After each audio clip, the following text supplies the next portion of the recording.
நம்ம இருதயம் தவறான காரியங்களை, கொடூரமான காரியங்களை சிந்தித்துக் கொண்டிருக்கிறது.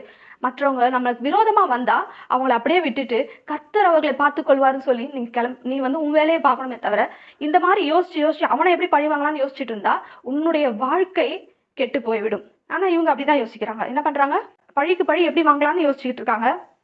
அதுக்கப்புறம் பொறாமை கொள்ளுகிறார்கள். மற்றவர்களை பார்த்து, மற்றவங்க இவன் நல்லா வாழுறானே, இவன் வீடு கட்டியிருக்கிறானே, இவன் இவ்வளவு வசதியா இருக்கிறானே, இவன் இவ்வளவு பணம் சம்பாதிக்கிறானேன்னு சொல்லி மற்றவர்களை பார்த்து பொறாமை கொள்ளுகிறார்கள். மற்றவர்களை பார்த்து நீ பொறாமை கொள்ளாதே, உனக்கு என்ன தேவையோ அது உனக்கு வந்து சேரும் அப்படின்னு சொல்லி கர்த்தர் சொல்றாரு. ஏன்னா நீ கர்த்தரிடத்துல சேர சேர கர்த்தர் உனக்கு வைத்திருக்கிற ஆசீர்வாதங்களை உனக்கு கொடுப்பார். நீ மற்றவங்களை பார்த்து பொறாமப்பட்டு கொண்டே இருந்தா உனக்கு என்ன ஆகாது?